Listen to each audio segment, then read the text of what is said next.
Бұл Нурньюс маалымат программасы, студияда мен Арзымат Аланов. Саламатсыздарбы? Алдыда күндүн негизги окуялары. Сорду груша менен машыгып жаткан өспүрүм каза болду. 12 жаштагы бала грушаны ургулап ойноп жатып, кокусунан жипке асылып калган.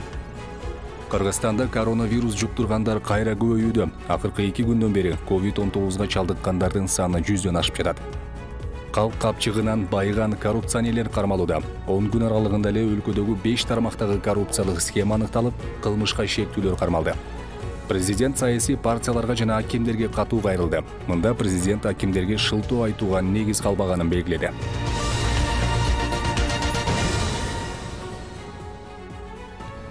Ысык Көл облусунун Жети Өгүз районунда өспүрүм бала боксердук грушаны ургулап жатып, анын жибине асылып калган.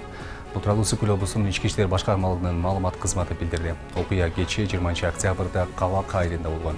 Маалыматка ылайык 12 жаштагы бала сарайда колго жасалган грушаны ургулап ойноп жатып, кокусунан жипке асылып калган. Милиция кызматкерлерине кырсык тууралуу медиктер кабарлашкан. Текшерүүнүн жүрүшүндө баланын киши колдуу болгонун көрсөткөн белгилер байкалган эмес. Чүйдө 18 жаштагы кызды ала качты деген шек менен 4 жаран кармалды. Маалыматка караганда 19 октябрь күнү түшкө маал Ысык Ата райондук милициясынын нөөмөт бөлүмүнө Киргишелик айылында 2003-жылы туулган кызды бейтаныш адамдар автоунаа салып кетти деген маалымат түшкөн. Ыкчам тергөө тобу дароо издөө иштерине киришип, кызды Токмук шаарындагы үйлөрдүн биринен табышкан. Жыйынтыгында милиция кызды ала качты деген шек менен 3 жаранды колго түшүрүп, убактылуу кармоочу жайына киргизди. Аталган факт боюнча жазык кодексинин 175-беренесине ылайык сотко чейинки өндүрүш ачылды. 21 октябрга карай кыргызстандыктардын арасынан дагы 114 кишиден коронавирус аныкталды. Мурда ооруп жаткандардын 2 каза болду. Ооруга чалдыккандардын басымдуу бөлүгү Бишкек шаарында жана Чүй облусунда. Акыркы 2 күндөн бери COVID-19 чалдыккандардын саны 100дөн ашып жатат. Сентябрдын этегинен бери инфекция жуктуруп алгандардын күнүмдүк көрсөткүчү негизинен 60-90 тегерегинде болуп келди. Коронавируска каршы республикалык штабтын расмий эсебине ылайык, өлкөдө бул ооруга чалдыккандар 2020-жылдын март айынан бери 180 миңден ашты. Алардын 2643-ü көз жумуп, 175 миңдейи айыкты. Өлкөдө COVID-19 илдетине каршы акысыз эмдөө жүрүп жатат. Аны 18 жаштан өткөн жарандар алса болот. Вакцина 2 дозада сайылат, аралыгы 21 күн. Кыргыз өкмөтү Кытай, Европа, Туркия жана Орусия өндүрүшүндөгү препараттарды алып келген. 21 октябрга карата 1 632 миңге жакын адам эмделди. Алардын 927 миңден ашууну биринчи дозаны, калган 2 дозаны тең сайдырышты. Улуттук коопсуздук мамлекеттик комитети Жалал-Абаддын Сузак районунда мектептин курулушунан дээрлик 5 миллион сом кымырылганын кабарлады. Бул иштин алкагында Жалал-Абад облусундагы капиталдык курулуш дирекциясынын жооптуу кызматкерлеринин үстүнөн тергөө жүрүп жатат. Тергөө версиясына караганда Тала Булак айылындагы Матиев атындагы номер 76 мектептин курулуш иштеринин көлөмү өз ара сүйлөшүү жолу менен көбөйтүлгөн. Андан тышкары курулуш иштеринде кемчиликтер аныкталган. Иш жазык кодексинин 320-беренеси менен иликтенүүдө. Ал эми ушул айдын орто ченинде өлкөдөгү 5 тармактагы коррупциялык схема аныкталып, кылмышка шектүүлөр кармалган. Бул аракет жемкорлукка каршы аяосуз күрөштүн жыйынтыгы экенин мамлекет башчысы Садыр Жапаров белгилеген. Мамлекеттин капчыгына кол салгандар боюнча кесиптеши Нурзада Сыдыкова кезектеги материалды кенен тааныштырып берет.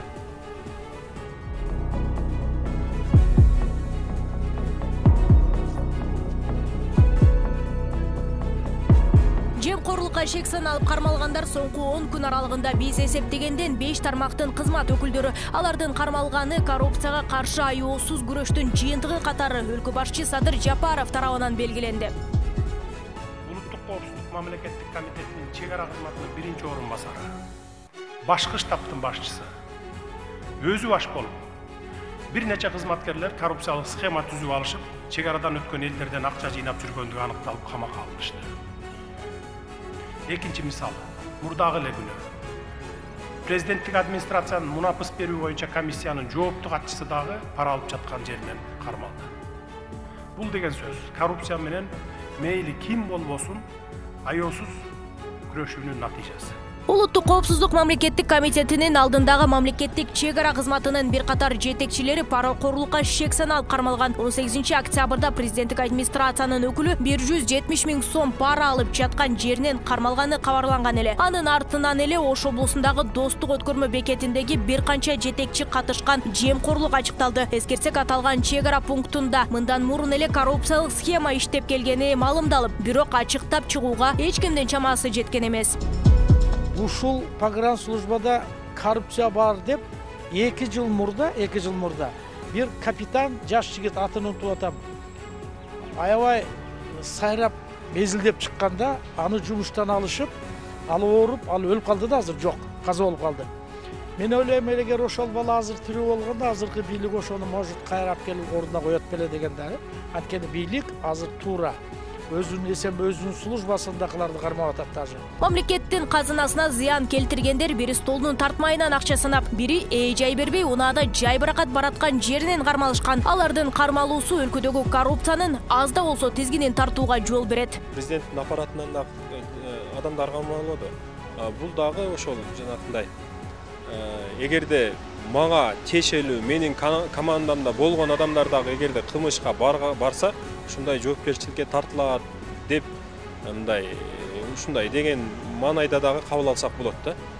Бул эми негизинен жакшы көрүнүш, бунун тетрисин ойлонсо да болот. Тетриси дегенде эми мисалы жаңы команда, жаңы жетекчилерди алып келиш керек, анан себептери ошол маселедечи. Анан кийин жана көшөгө артында бир топтор бар деп угуп жүрөбүз эми. Ошондо мисалы карама каршы топко тиешелүү жетекчилер болсо, ошолорду алмаштырууда ушундай ыкмалар да колдонуп калышы мүмкүн да.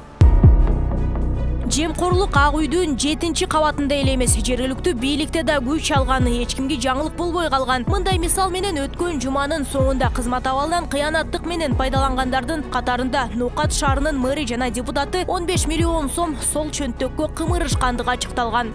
Ноокат райондук Ноокат шаарынын мэри кармалып атат. Ал жерде анын дагы бирөөсү кармалып атат. Бул службалар чоң кичик дебей службанын барында президенттик аппараттан баштап айыл өкмөткө чейин эле коррупциялашып кетиптирбиз да. Ушуну азыркы жаңы бийлик туура кылып атат. Мен азыр кошуламын. Ушинтип бир айга жетпеген аралыкта 5 службадан 15ке жакын адамды камады. Бул туура көрсөткүч. Кылмыш ишин ачууда айрымдары өч алуу максатын көздөп жалган маалымат бергендери да бар. Коммерциялык банк кызматкерлери арасында негизсиз сотко чейинки өндүрүш иши аныкталганы кабарланган. Өлкөдө мындай аракеттер кастык жаралуунун негизинде өч алуу үчүн ойлонуп табылган иш аракеттер. Бирок каматтуу жана өч алууну көздөп кылмыш ишин негизсиз ачкандардын өзүнө иш козголот. Анткени бир адам кайсы бир өзүнүн атаандашын ага карата кандайдыр бир мындай кара санатайлык ою болгон болсо, ошондой маалымат, жалган маалымат менен эле аны кылмыш жоопкерчиликке тартуу аракетин көрүүсү мүмкүн да.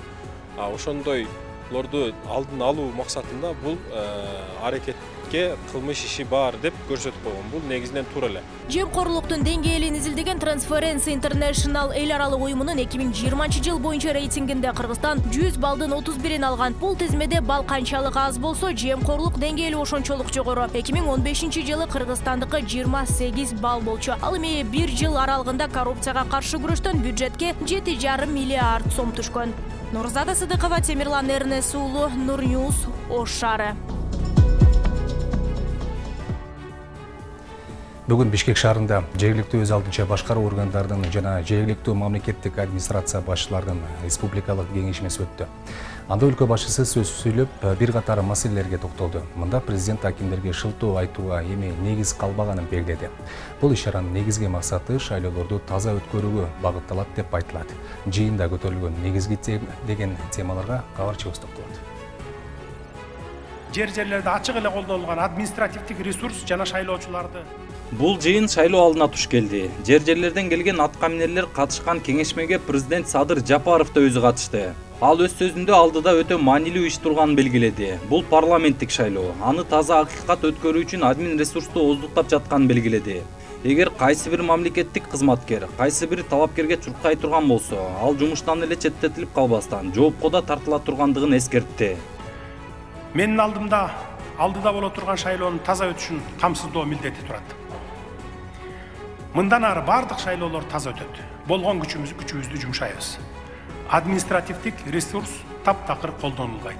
Ага жол бербешибиз керек. Мындан ары мурдакылардын катасын кайра кайталай бербей, келечек муунга үлгү болуучу шайлоо процессин өткөрүп беришибиз керек. Ким кызматта туруп, кайсы бир партияга же талапкерге иштесе, кызматтан алынып эле тим болбостон жоопкерчиликке дагы тартылышат. Бул менен катар президент парламенттик шайлоого аттанган талапкерлерге да кайрылды. Үгүт өнөктүгүндө динди саясатка аралаштырбоону эскертти. Бир дагы саясий партия шайлоо процессинде динди, дини символиканы, дини терминди же дини чакырыктарды колдонбошу керектигин баса белгиледи. Жаңы кабыл алынган баш мыйзамга ылайык Кыргыз Республикасында ар бир адамга ой, сөз жана дин эркиндигинин кепилдиги берилген. Ар бир адам өзүнчө же башкалар менен бирге каалаган динин карманууга же эч бир динди тутпоого укуктуу. Мамлекет жарандардын бул укуктарын толук камсыздайт. Дини баалуулуктар биздин дилибизде болушу керек. Бирок аны саясий куралга айландырбайлы. Мен муну шайлоого катышабыз деп каттоодон өткөн партиялардын жетекчилеринен талапкерлигин бир мандаттуу округтарга койгон жарандардан өтүнөм. Ошондой эле өлкө башы коррупция менен күрөш катуу жүрүп жатканын белгиледи. Жемкорлуктун чеги ак үйдүн 7-этажына чейин жеткенин айтып, жакында эле 2 жооптуу кызматкер кармалганын билдирди. Бул дегендик башкаларга белги болушу керек деген түр калтырды. Эл баарыңардын ишиңерди көрүп турат. Жетекчинин баскан турганы элдин элегинде. Кайсы жетекчи кантип байып жатат? Балдары эмне жеп, эмне кийип калды? Мындай жөнөкөй суроолор ар бириңерди ойлондурушу керек. Жаңы келген адамдын да башын айлантып, аны коррупцияга аралаштырып салган схемалар түзүлгөн. Биз ушулардан арылып жатабыз. Көрүп жатасыңар, мен кыйынмын деп жүргөн мамлекеттик чоң кызматтарда иштеген канчалаган адамдар камалып, келтирилген зыяндардын ордун толтуруп жатышат. Бул силерди коркутуу сөздөр эмес. Бул элдин качантан бери коюп келген талабы. Мамлекет башчы дагы бир маселеге өзгөчө токтолду. Ал Кыргызстандагы бейөкмөт уюмдар өтө эле саясатташып кеткенин белгиледи. Ал тургай саясий коопсуздуктарды ушул чөйрөдөн көрүп келебиз. Ушуга байланыштуу коммерциялык эмес мыйзамдар жөнүндөгү мыйзамды колдоп жатам деди. Бирок сиздер билгендей, көп учурларда өкмөттүк эмес уюмдар ашыкча саясатташканын байкоого болот. Бизде саясий коопсуздук суроолорун жараткан маселелерди ушул чөйрөдөн көрө алабыз. Ушуга байланыштуу коммерциялык эмес уюмдар жөнүндө мыйзамга быйылкы жылы Жогорку Кеңеш тарабынан киргизилген өзгөртүүлөрдү колдодум.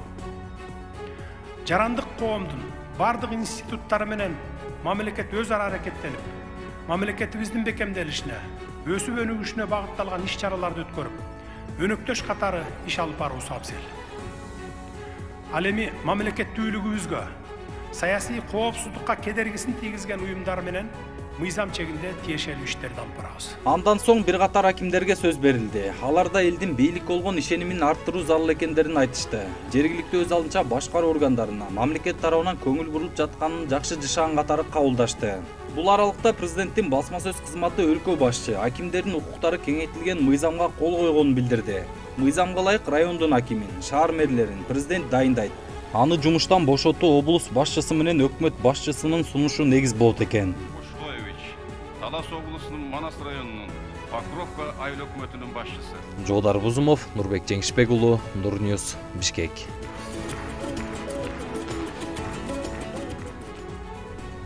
Борбордук шайлоо комиссиясы парламенттик шайлоого бир мандаттуу округдардан жалпы 110 талапкерди каттады. Боршайкомдун маалыматына караганда 36 бир мандаттуу округдан 335 адам документтерин толук тапшырган.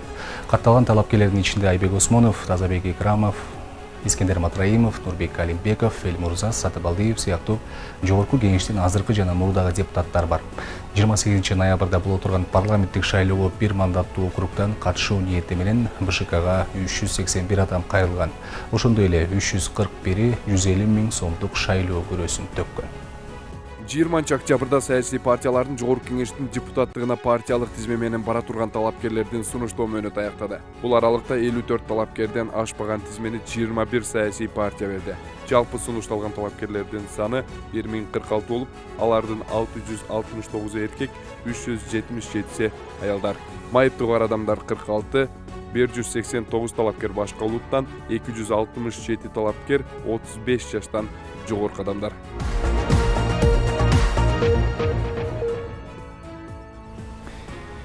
Бишкек шаардык мэриясынын алдына Бишкек токтомолору жана унаа туруктары муниципалдык ишканасынын 20-га жакын кызматкери митингге чыгып, мекеменин башчысы Талантбек Жаңбырчиевдин кызматтан кетүүсүн талап кылышты. Алар жетекчи планды көтөрүп салганын, 2 айдан бери маяна ала албай жатышканын, кызматкерлерди кетирип өзүнүн тааныштарын киргизип жатканын, эс алуу күндөрү иштетип, бирок түшкөн акчаны өзү алып жатканын билдиришти. Акцияга чыккандарды Бишкек шаарынын биринчи вице-мэри Максатбек Сазыкулов кабыл алып, даттанууларын укту. Ал маселени териштирип, чара көрүүгө убада берди. Баткенде көмүргө болгон баа кымбаттады. Базарда кара алтын 8 сомдон 11 сомго чейин сатылууда. Октябрь айында баа кескин өскөнүн жергиликтүү тургундар айтууда. Бул өткөн жылга салыштырмалуу 20%га кымбат. Былтыр эң жогорку баа 7 сомго чейин болгон. Кудайбердиевтердин үй-бүлөсү көмүр алуу үчүн базарга келди. Баа кымбат болгондуктан азырынча 200 килограмм гана алды. Каарманыбызга кыштан чыгуу үчүн 1 тоннадан ашуун көмүр керектелет. Быйылкы жылы көмүргө болгон баалар өскөндүктөн карапайым калктын чөнтөгүнө оор келип жатканын кошумчалайт.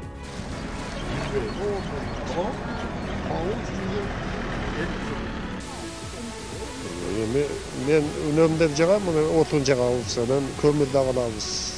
Көмүр былтырга караганда кымбат, 11 сомго чейин кетти. Азыр 200 күн алайды, мына эректердин чырасым 11 сомго чыкат. Аречкалары 7,5 сомго келди. Биз үчүн өтө кымбат. Көмүрдү жага албайбыз, отун кошуп жагыш керек деп айтышты. Баткен шаарындагы көмүр сатуучу жайларда октябрь айынын башынан бери 1 килограмм көмүр 8 сомдон 11 сомго чейин сатылууда. Сатуучулар бул бааны көмүр чыгаруучу шахталардан кымбат алып жаткандыгы менен түшүндүрөт. Көмүрдү сатып, андан көрүп жаткан пайда алардын жол акысын, тамак ашына гана жетип жатканын айтышат. Көмүр Сүлүктүнөн келди. Нур деген карьерге. Баасы 11 сомдон. Анда арешкасы бар, алар 7,5 сомдон. Аяк көтөрүлөт, өзбектер келди. Сүлүктү. Аяк түшсө, биз да бияк түшөбүз. 200 килограмм алган, 400 килограммлар. 2 тонналар. Баткен облусунда кышка даярдык иштери апрель айында башталган. Учурда билим берүү жана саламаттыкты сактоо тармагы 100% көмүр менен камсыз болгон. Калктын басымдуу бөлүгү көмүрдүн баасы 5-6 сом болгон учурда камдап алганын адистер айтат. Аба ырайы кескин сууп кеткенинен ортомчулар бааны жогорулатып жатканын кошумчалайт. Кампалардын сыйымдуулугу, көпчүлүк бюджеттик структуралардын кампалары сыйымдуулугу тар болгондуктан көмүрдү 2-3 этап менен ташууга механизм киргизилген.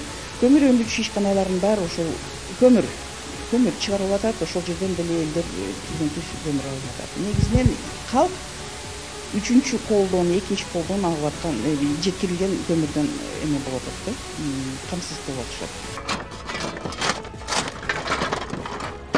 Быйылкы жылы көмүргө болгон өткөн жылдын ушул мезгилине салыштырмалуу 20%га өскөн. Мындан улам мамлекет бааны жөнгө салуу аракеттерин көрүүдө. Учурда бааны жөнгө салууда антимонополия кызматы мониторинг жүргүзүп, сатуучуларга түшүндүрүү иштерин жүргүзүүдө. Жөнгө салуу киргенден кийин бул азыр бааларын койдук. Мына Баткен шаарында, Баткенде 8,5-дан 9 сомго чейин сатылыш керек. Көмүрдүн чектелген баасы болду. Андан эме болуш керек, жана ашпаш керек. Ашса, анда биз чараларды колдонобуз. Штрафтары, мисалы үчүн 3.000-ден 17,5 чейин барды. Облус аймагында 40 көмүр шахтасы бар. Акыркы 9 айдын ичинде 400 000 тоннадай көмүр казылып алынды. Баткен облусуна жылына болгону 120 000 тонна көмүр керектелет. Ал эми калган бөлүгү чет жактарга экспорттолот. Бактыгүл Мирадилова, Нурзат Кабылжан кызы, Куштар Абдикар уулу, Нурньюс, Баткен облусу.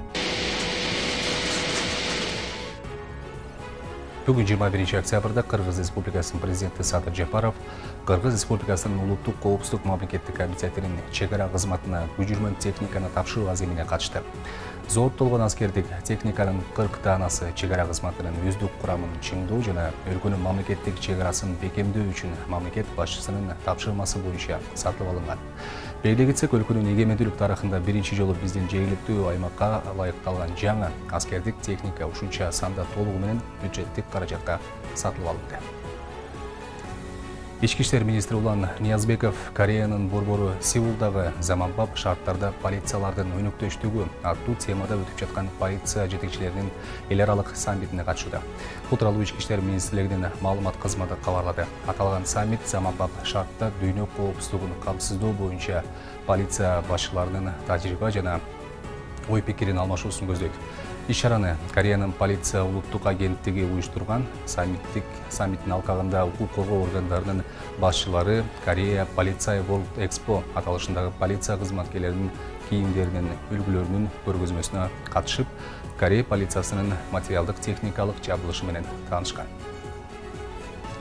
Нурньюс маалымат программасынын алкагында эл аралык жаңылыктар менен да тааныштыра кетсек, Сириянын Идлиб провинциясындагы Эрич шаарына өкмөттүк күчтөрдүн аткылоосунан кеминде 13 киши набыт болду.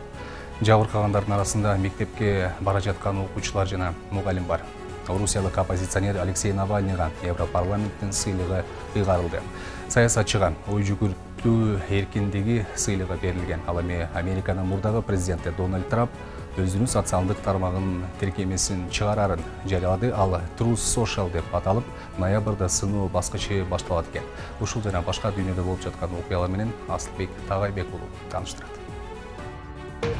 Сириянын Идлиб провинциясындагы Эрич шаарында өкмөттүк күчтөрдүн аткылоосунан кеминде 13 киши набыт болду. Аймакта негизинен президент Башар Асад көзөмөлдөйт. Жабыркагандардын арасында мектепке бара жаткан 4 бала жана алардын мугалими бар. ЮНИСЕФтин регионалдык директору Тед Чайбан бүгүнкү зордук зомбулук аракеттери Сириядагы согуш бүтө электигинин дагы бир жолку эскертип турат деди. Балдар согушкандардын бутасы болбош керек деп чыр-чатактын тараптарына кайрылат. 10 жылдан бери Сирияда жарандык согуш токтогон жок. Жаңжалга Асад тараптагы өкмөттүк күчтөр байыстуу оппозиция жана исламчыл топтор катышууда.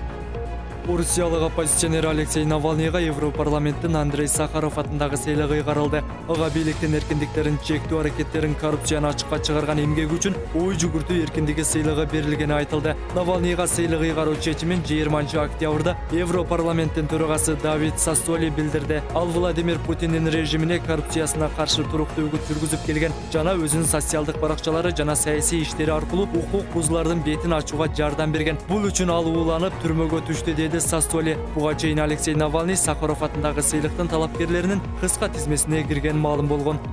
Кошмо Штаттардын тамак-аш жана дары-дармектерди көзөмөлдөгөн башкармалыгы коронавируска Модерна жана Johnson & Johnson вакциналарын кошумча дозасын саюуга уруксат берди. Ошондой эле аталган мекеме вакцинанын алгачкы 2 дозасы бир компанияныкы болсо, кошумча дозаны башка компанияныкын алса болорун билдирди. Адистер вакциналарды аралаштырып сайдыруу чоңдор үчүн коопсуз экендигин белгилешти. 20 октябрда кабыл алынган бул чечим миллиондогон америкалыктарга коронавирустан коргонуу күчөтүүгө шарт түзөт. Себеби коронавируска каршы вакцинанын натыйжалуулугу убакыт менен алсырай тургандыгы аныкталган. AQSh'нын мурдагы президенти Дональд Трамп өзүнүн социалдык тармагынын тиркемесин чыгарарын жарыялады. Бир жылдан бери Twitter менен Facebook'та аккаунту блоктолуп турган ал Truth Social деп аталып, ноябрда сыноо баскычы башталат. Ал эми кийинки жылдын башында эл алдында чыгарыларын 20 октябрда Trump Media жана Technology Group компаниясы билдирди. Twitter менен Facebook мурдагы президенттин аккаунттарын былтыр 6 январда Капитолийге болгон чабуулдан кийин блоктоп салышкан. Анда Трамптын тарапташтары президенттик шайлоодо уткан Джо Байденден жеңишин расмий таанылышына тоскоолдук жаратууну көздөшкөн. 10 жаштагы бала Рим папасынын угуучуларынын сөзүн бөлдү. Бала папага жакында ага колун сунуп кеткиси келбеди. Балага Рим католик чиркөөсүнүн башынан калпагы жакты. Натыйжада бала муну алды. Көрүүчүлөр кызык кол чабышты. Папа Франциск балдар кандай стихиялуу жана эркин экендигин белгиледи. Кыргызстандык ардагер балбан Чынарбек Кезабеков Грециянын Лутраки шаарында өтүп жаткан күрөш боюнча ардагерлер арасындагы дүйнө чемпионатында алтын медаль тагынды. Дүйнөлүк күрөш уюмунун расмий сайтындагы маалыматка таянсак, Кезабеков 20 октябрда эркин күрөштөн 51 жаштан 55 жашка чейинкилер арасында 100 кг салмакта күч сынашты. Кезабеков алгач биринчи Олимпиада ирандык балбанды 8-4 эсебинде жеңди. Экинчи Олимпиада америкалык Эрик Отис Хинклини 8-0 эсебинде таза утту. Үчүнчү Олимпиада польшалык Адам Чожнакини 5-0 эсебинде жеңип, алтын медалдын ээси болду. Чынарбек Кезабеков ушуну менен эркин күрөш боюнча ардагерлер арасында дүйнө чемпионатына 6-чы жолу катышып, 3-чү жолу дүйнө чемпиону болду. 19 октябрда башталган күрөш боюнча ардагерлер арасындагы дүйнө чемпионаты 24 октябрда чейин уланат. Анда 36 жаштан 60 жашка чейин 5 категорияда ардагер балбандар күч сынашууда. Кыргызстандан 6 балбан барды. Кыргызгидромет борборунун маалыматы боюнча 21-23 октябрь күндөрү туруксуз аба ырайы күтүлөт. 22 октябрь күнү Чүй, Талас, Ысык көл жана Нарын облустарынын дыйканчылык аймактарында жаан жаап, карга айланат, бактарга муз тоңот. Батыштан келген шамалдын ылдамдыгы секундасына 15-20 метрге чейин жетет. 22-23 октябрь күндөрү жана 24 октябрда түнкүсүн абанын температурасы кескин төмөндөйт. Мындай туруксуз аба ырайы айыл чарба иштерин, автоунаа, энергетика жана коммуналдык кызматтардын ишин, жайыттарда мал кармоону кыйындатат. Эртең 22 октябрда түнкүсүн жана күндүз Чүй, Талас, Жалал Абад, Ош, Баткен, Нарын, Ысык көл облустарынын көпчүлүк аймактарында жаан жаап, карга айланат. Бүгүн мына ушундай кабарлар болду. Бардык жаңылыктар биздин интернет баракчаларыбызда жеткиликтүү, дареги экранда көрсөтүлгөн. Мен сиздер менен коштошом. Көрүшкөнчө саламатта туруңуздар.